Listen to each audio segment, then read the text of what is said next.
Welcome to V3 news లక్ష్యం సమాజహితం నేను Emilia బులెటిన్లో ముందుగా హెడ్లైన్స్ చూద్దాం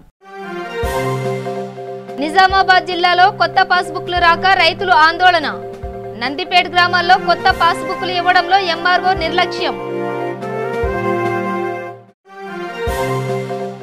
ఆర్టికల్ 370 రద్దుతో రగిలిపోతున్న పాకిస్తాన్ సయీద్ ద్వారా ఉగ్రదాడులకు ప్రణాళిక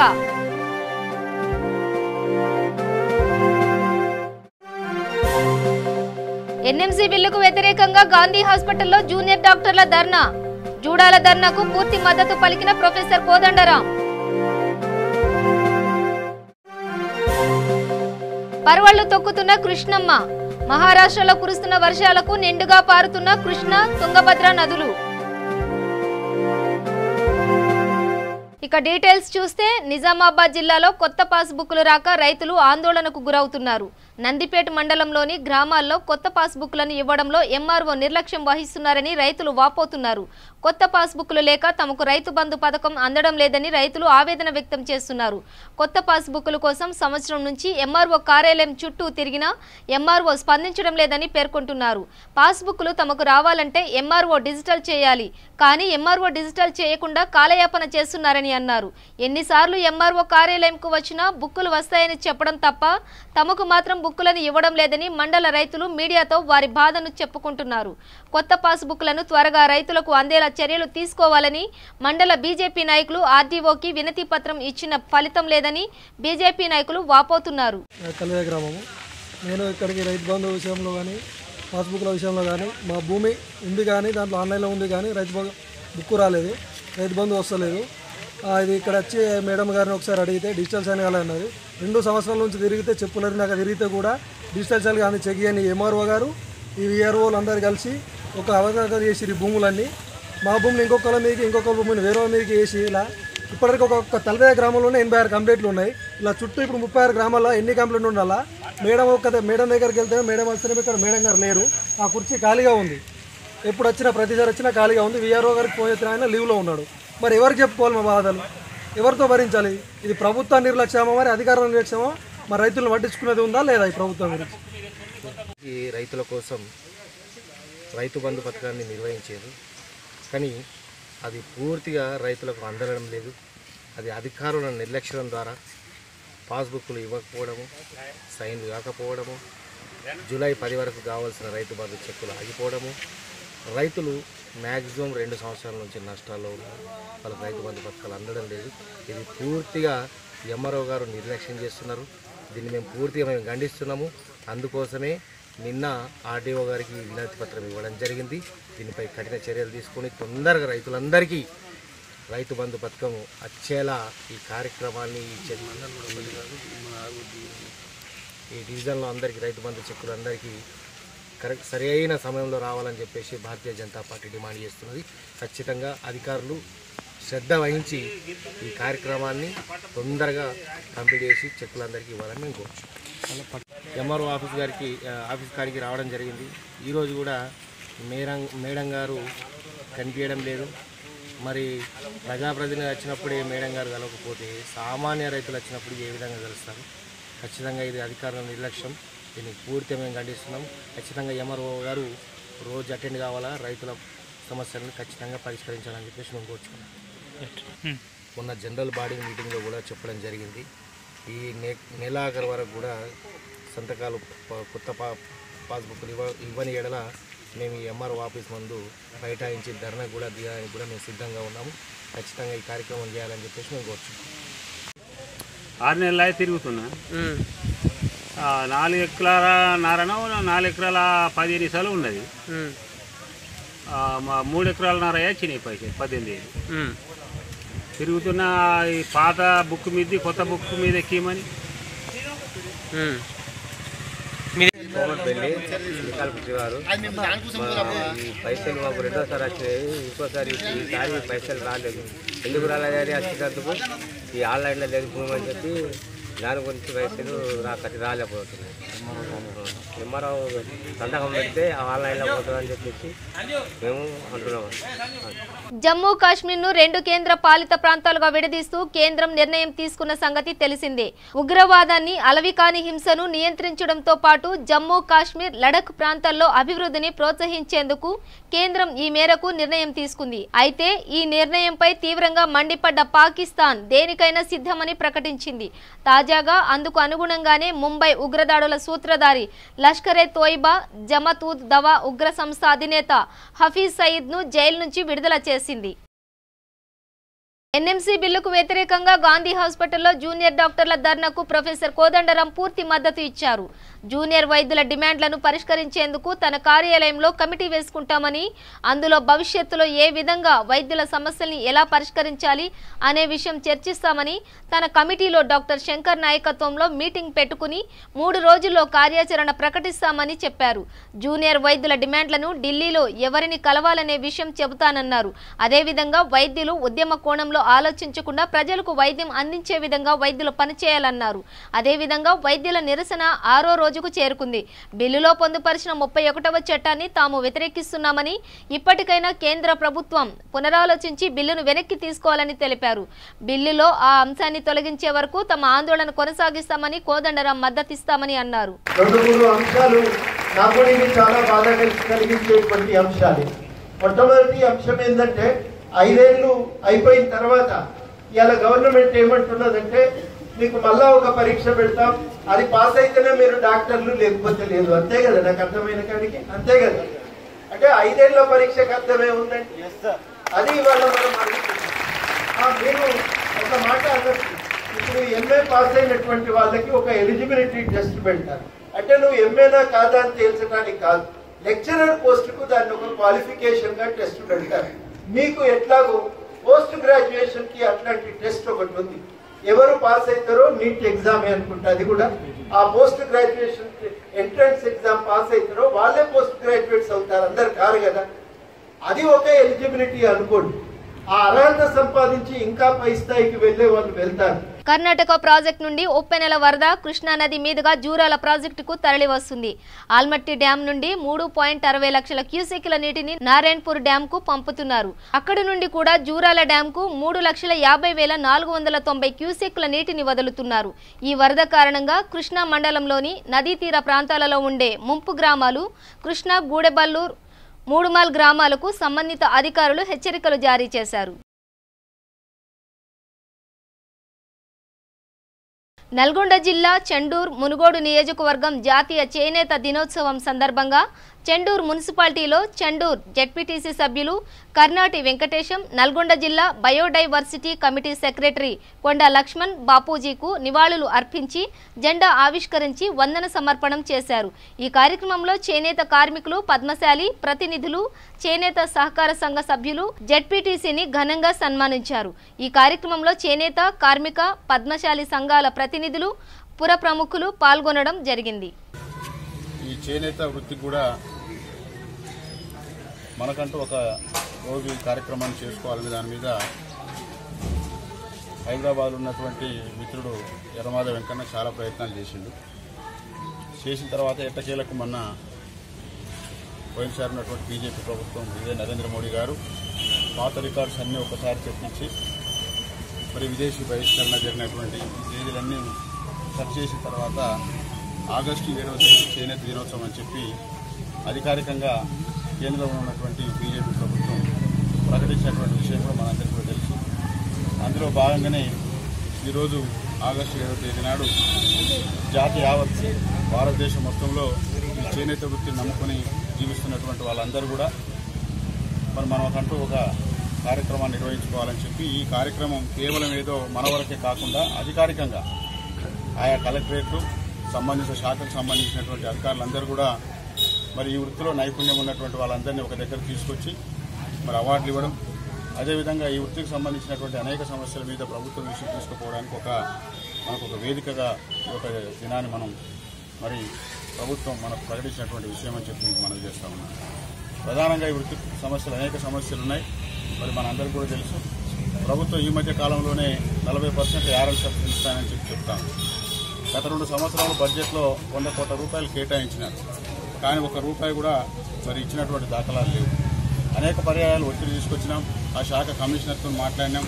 అక్కడ ఉన్నటువంటి ప్రిన్సిపల్ సెక్రటరీ జేఎస్ రంజన్ దృష్టి కూడా తీసుకుపోయినాం. కానీ లోపభూయిష్టంగా ఉంది.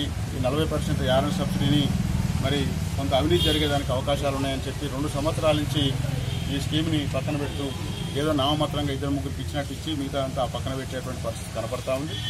కాబట్టి ప్రభుత్వం మీద ఒత్తిడి తీసుకురావాల్సినటువంటి అవసరం ఉంది.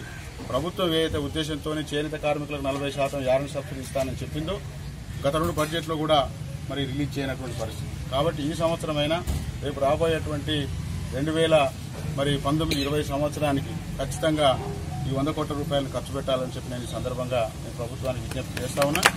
రెండవది ఏదైతే ఉన్నదో మీరు యారన్ కొనుక్కొని మీరు బిల్లులు పెట్టి మీరు ఆన్లైన్లో సబ్మిట్ చేస్తే మేము మీకు డబ్బులు ఇస్తామని చెప్తున్నారు. అది కాదు, అది కరెక్ట్ కాదు.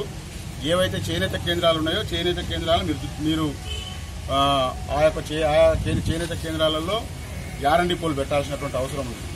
ఒకవేళ మీరు పెట్టలేకపోతే ఎన్హెచ్డిసి ద్వారా పెట్టియమని అంటున్నాం. పెట్టించి అక్కడ నేరుగా యారన్ తీసుకునేటప్పుడే ఈ 40% సబ్సిడీ తగ్గించి మిగతా అమౌంట్ తీసుకొని యారన్ ఇవ్వాలని చెప్పి మనం అడుగుతున్నాం. కానీ ప్రభుత్వం అనేక రకాలుగా ఆలోచిస్తూ ఈ స్కీమ్ను నీరుగార్చేటువంటి ప్రయత్నం చేస్తా ఉంది. సిద్దిపేట జిల్లా కేంద్ర మున్సిపల్ కార్యాలయంలో నులిపురుగుల నివారణ మాత్రలు పంపిణీ కార్యక్రమంలో మాజీ మంత్రి ఎమ్మెల్యే హరీష్ రావు పాల్గొన్నారు. ఈ సందర్భంగా ఆయన మాట్లాడుతూ సిద్దిపేట జిల్లాలో నులిపురుగు వ్యాధి లేని జిల్లాగా తీర్చిదిద్ది మన భావితరాలు ఆరోగ్యం మన చేతుల్లో ఉందని అన్నారు. కాబట్టి మనం సిద్దిపేట జిల్లా ప్రతి 3 నుండి 13 సంవత్సరాల పిల్లల్ని తప్పనిసరిగా నులిపురుగుల నివారణ మాత్రలు వేసి వారిని ఆరోగ్యంగా ఉంచే బాధ్యత మన అందరిది అని కొనియాడారు. మీడియా మిత్రులకు అందరికీ పేరు పేరున నమస్కారం తెలియజేస్తూ మరి ఈరోజు దేశవ్యాప్తంగా కూడా నూలి పురుగుల నివారణ సందర్భంగా మాత్రలు తీయడం జరుగుతూ ఉంది. మన సిద్దిపేట జిల్లాలో కూడా 2,65,238 మందికి మన జిల్లాలో 1 నుండి 19 సంవత్సరాల వయసు శాతంకు వెళ్ళి రాష్ట్రంలో సిద్దిపేట ప్రథమ స్థానంలో ఉండాలి. ఎందుకు మాట్లాడుతుంటే అన్నింటిలో కూడా సిద్దిపేట ఫస్టే ఉంటుంది. 10వ తరగతి పరీక్షా ఫలితాల్లో 16వ స్థానంలో ఉంటుంది. కష్టపడితే 3వ స్థానంలో ఉంటుంది. మళ్ళీ కష్టపడితే 99.4 నుంచి 2వ స్థానంలో వచ్చినాం. 99.4తో 10వ తరగతి పరీక్షా ఫలితాల్లో రాష్ట్రంలో 2వ స్థానంలో ఉన్నాం. ఈ సంవత్సరం 1వ స్థానం పోవడానికి ప్రయత్నం చేస్తున్నాం. మీరు మరి 97లో ఉన్నారు. మీరు కూడా ఇప్పుడు 99 దాటి ఎంత ఆరోగ్యంగా ఉండాలో ఉండకుండా పోతారు. తద్వారా వాళ్ళు చదువు మీద దృష్టి పెట్టలేకపోతారు. పిల్లల్లో మానసికంగా శారీరక ఎదుగుదల దెబ్బతినేటువంటి అవకాశం ఉంటుంది. పెట్టుకొని మన జిల్లా టార్గెట్ పూర్తి స్థాయిలో వచ్చే విధంగా మరి చేసుకుందాం. కొద్దిగా వర్షాలు పడుతుంటే కొద్దిగా ఇబ్బంది ఉన్నా కూడా ప్రభుత్వ పాఠశాలలు, ప్రైవేట్ పాఠశాలలు, ప్రభుత్వ జూనియర్ కాలేజీలు, ప్రైవేట్ జూనియర్ కాలేజీలు, బడికి పోనటువంటి పిల్లలు కూడా ఉంటారు. వాళ్ళని కూడా గుర్తించి వేయాలి.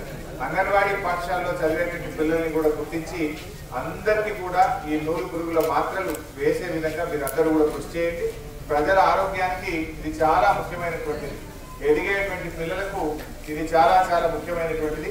ముఖ్యంగా ఈ సందర్భంగా వ్యక్తిగత పరిశుభ్రత మీద కూడా ప్రజలకు తెలియజేయాలి. అసలు ఇవి ఎందుకు వస్తూ ఉన్నాయి అన్నప్పుడు వ్యక్తిగత పరిశుభ్రత, చేతులు సరిగ్గా కలుపుకోవడము, సరిగ్గా స్నానం చేయడము, మరి పరిసరాలు పరిశుభ్రంగా ఉంచుకోవడము, ఇవన్నీ కూడా ప్రజల జీవన విధానంలో చాలా చాలా ముఖ్యమైనటువంటిది.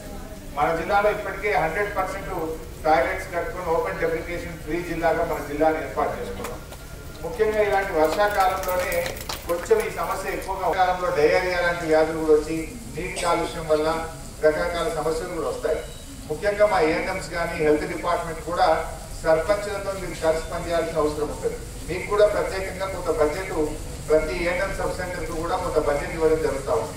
మరి ఏం చేయాలి? ఏఎన్ఎం సబ్ సెంటర్, సర్పంచ్ గారు, ఏఎన్ఎం సబ్ సెంటర్ మీరు కలిసి ఎక్కడ కూడా మురికి నీరు గుంతల్లో నిలవకుండా, మురికి నీరు మంచినీళ్ళ పైప్ లైన్లతో కలవకుండా పరిసరాలన్నీ శుభ్రంగా ఉండే విధంగా ఈ వర్షాకాల ప్రారంభంలో హెల్త్ డిపార్ట్మెంట్, పంచాయతీరాజ్ డిపార్ట్మెంట్ కలిసి గ్రామీణ ప్రాంతాల్లో ఒక స్పెషల్ డ్రైవ్ చేయాలి.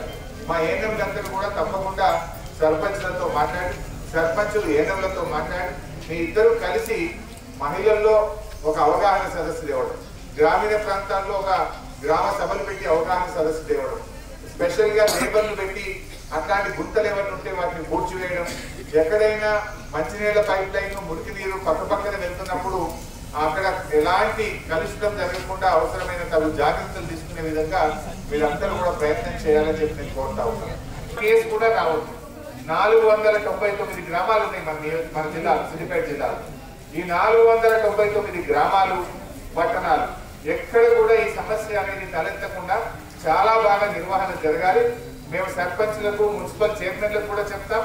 హెల్త్ డిపార్ట్మెంట్ నుంచి కూడా మా డిఎంఎన్హెచ్ఓ గారు స్పెషల్ డ్రైవ్ చేసి కలిసి పనిచేసి ఆదర్శంగా ఈ జిల్లాను నిలపాలని కోరుకుంటూ మరి వర్షం పడ్డా కూడా ఇవాళ ఈ యొక్క నూలి పురుగుల మాత్రలు వేయడానికి ఈ మంచి కార్యక్రమం ఒక ర్యాలీని పట్టణంలో నిర్వహించినందుకు మా విద్యార్థులకు హెల్త్ డిపార్ట్మెంట్ స్టాఫ్ అందరినీ కూడా పేరు పేరున అభినందిస్తూ ఇదే ఉత్సాహంతో చక్కగా ఈ కార్యక్రమాన్ని ముందుకు తీసుకుపోవాలని కోరుకుంటూ అందరికీ నమస్కారం. నారాయణపేట జిల్లా మరికల్ మండల కేంద్రం నుండి హైదరాబాద్ సరూర్ నగర్ లో జరిగే ఓబీసీ మహాసభలో భాగంగా బీసీలకు జరుగుతున్నటువంటి అన్యాయం గురించి నారాయణపేట జిల్లా ప్రధాన కార్యదర్శి రాజేంద్ర గౌడ్ మాట్లాడుతూ బీసీలకు ఆర్థికంగా రాజకీయంగా సామాజికంగా వెనుకబడి ఉన్నారని అన్నారు. ఈరోజు సరూర్ నగర్ ఇండోర్ స్టేడియంలో జరిగే ఆల్ ఇండియా జాతీయ ఓబీసీ మహాసభ నుంచి ఈరోజు వందలాది మంది నారాయణపేట జిల్లా నుంచి తరలి వెళ్లడం జరుగుతుంది.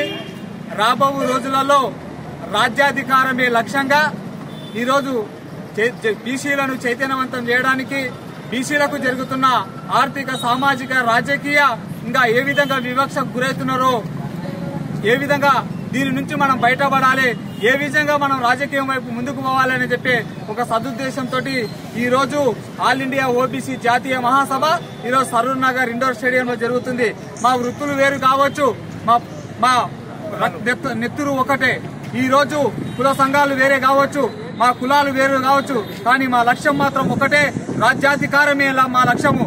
రాబో రోజులలో 2023-24 మధ్య జరిగే అసెంబ్లీ ఎన్నికల్లో బీసీ జనాభా తమాషా ప్రకారం మాకు రావాల్సిన 119 అసెంబ్లీ సీట్లలో 65 మంది బీసీలు జనాభా తమాషా ప్రకారం రావాల్సిందే. ఆ విధంగా మా ఉద్యమ కార్యాచరణ ఉంటది. ఈ రోజు 60 కోట్ల మంది జనాభా ఉన్న భారతదేశంలో ఈ రోజు 27 లక్షల కోట్ల బడ్జెట్ ని కేటాయించిన కేంద్ర ప్రభుత్వం ముష్టి 1000 కోట్లు బీసీలకు కేటాయించడం అత్యంత దారుణమైన విషయం, దయనీయమైన విషయం. ఈ రోజు ఆ 1000 కోట్లతోటి ఒక్క బిస్కెట్లు కూడా కొనలేని పరిస్థితి ఈ రోజు బీసీలకు కల్పించారు. కాబట్టి రాబో రోజులలో బీసీలను చైతన్యవంతం చేసి గ్రామ స్థాయిలలో కమిటీలు వేసి మేము పాలించే నాయకులమైతాం, పాలింపబడే నాయకులం కాదు.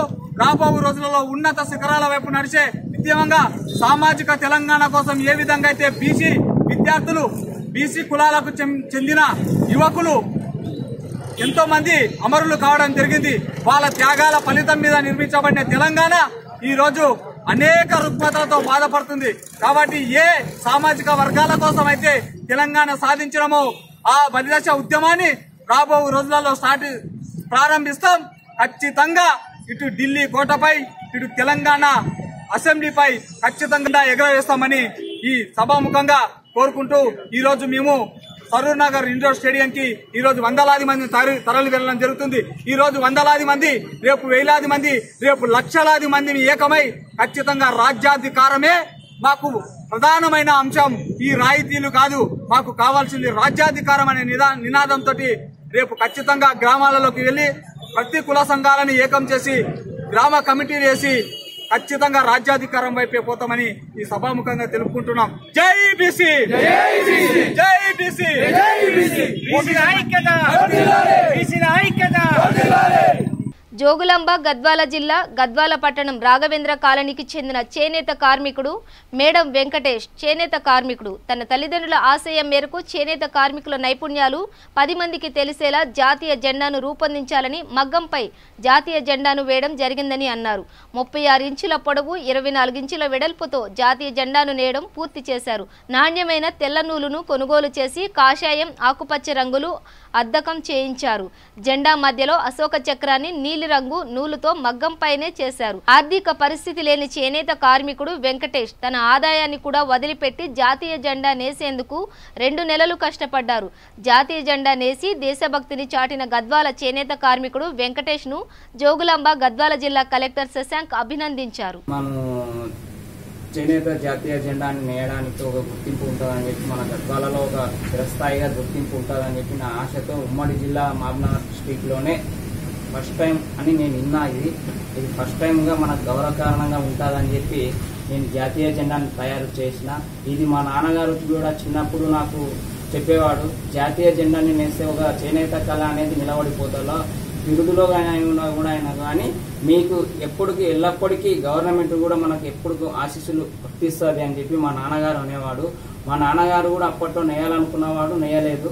ఇప్పుడు నేను దాన్ని మా నాన్నగారు ఆశలతో నేను కూడా నెరవేర్చాలని చెప్పి మా నాన్న మా అమ్మగారి ఆశలతో నేను నెరవేర్చాలని చెప్పి ఒక బిరుదుతో నేను ఈరోజు గద్వాల చేనేత కార్మికులతో కలిసి నా తోటి మిత్రులు చేనేత మిత్రులతో కలిసి నేను ఈ జెండాని తయారు చేయాలని ఒక దృష్టితో నాకు ఒక 5-6 సహకరించినారు. వాళ్ళు కూడా నా తోటి మిత్రులు, నా చేనేత కార్మికులు వాళ్ళతో పాటు నాకు సహకరించి వాళ్ళు ఈ జెండాను ప్రక్రియ సాధించాలని చెప్పి వాళ్ళు కూడా నా తోటి మిత్రులకు నాకు ఒక జోహార్ అని చెప్పి నేను ఈ చేనేత మిత్రులకు అందరికీ మన ఈ జెండాను ఎగరవేయడానికి మన జిల్లా కలెక్టర్ గారు ఆహ్వానించి మనకు ఆయన జిల్లా కలెక్టర్ ఆఫీస్ పైన మనకు ఎగిరవేస్తే ఎంతో గర్వకారణంగా ఉంటుంది. నడిగడ్డలో మనకు ఒక చరిత్రగా నిలబడిపోతుందని చెప్పి నా ఒక ఆశ. ఇదొక గర్వకారంగా ఉంటుంది. కలెక్టర్ గారికి కూడా నా యొక్క ధన్యవాదములు.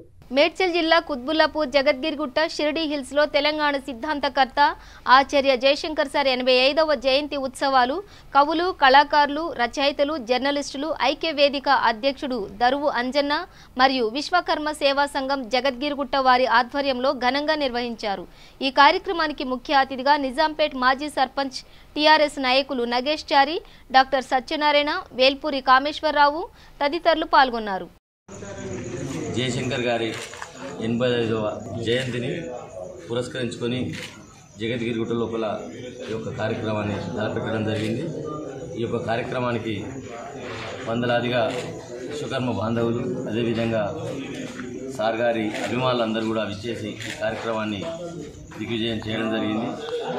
సార్ చెప్పినట్టుగా భౌగోళిక తెలంగాణని మనం ముఖ్యం కాదు, సామాజిక తెలంగాణ తీసుకురావాలనే దృక్పథం లోపల ఇక్కడ ఉన్నటువంటి విశ్వకర్మ సేవా సంఘం అనుకోండి, గుంజా కౌలు కళాకాల ఐక్యవేదిక కానీ పోరాడుతుందని చెప్పేసి, అస్తిత్వ ఉద్యమాలలో ముందుంటుందని చెప్పేసి ఇక్కడ ఉన్నటువంటి విశ్వకర్మ జాతిని మేల్కొల్పే విధంగా పనిచేస్తూ విశ్వకర్మలో ఉన్నటువంటి నిగూఢమైనటువంటి శక్తిని కూడా బయటకు తీసే పరిణామ క్రమం లోపల గుంజ కూడా ముందుంటుందని చెప్తూ అందరినీ కూడా కలిసి మెలిసి ఉండే విధంగా కలిసికట్టుగా నడిచే పరిణామ క్రమం లోపల ఒక్కటి చేసి జాతిని అభివృద్ధి పథంలో నడిపించడానికి రుంజ ఎల్లవేళలా ఉంటుందని తెలియజేస్తూ ఈరోజు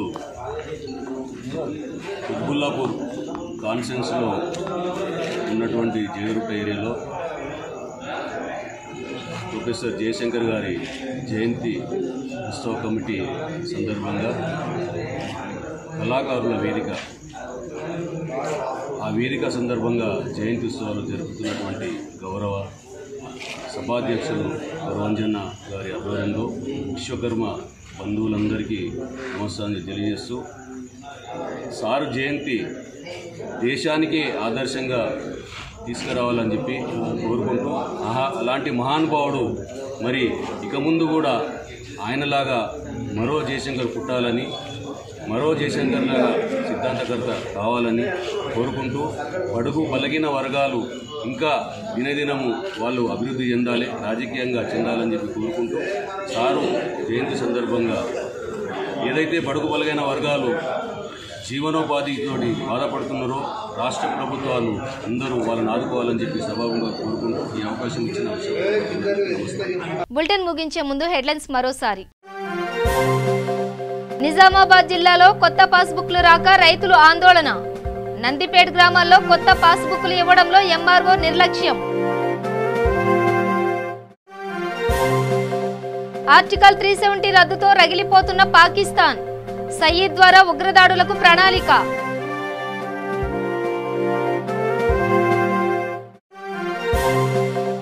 ఎన్ఎంసీ బిల్లుకు వ్యతిరేకంగా గాంధీ హాస్పిటల్లో జూనియర్ డాక్టర్ల ధర్నా. జూడాల ధర్నాకు పూర్తి మద్దతు పలికిన ప్రొఫెసర్ కోదండరాం. పర్వళ్లు తొక్కుతున్న కృష్ణమ్మ. మహారాష్ట్రలో కురుస్తున్న వర్షాలకు నిండుగా పారుతున్న కృష్ణ, తుంగభద్ర నదులు. ఇవి బులెటిన్ విశేషాలు. చూస్తూనే ఉండండి V3 న్యూస్. లక్ష్యం సమాజహితం.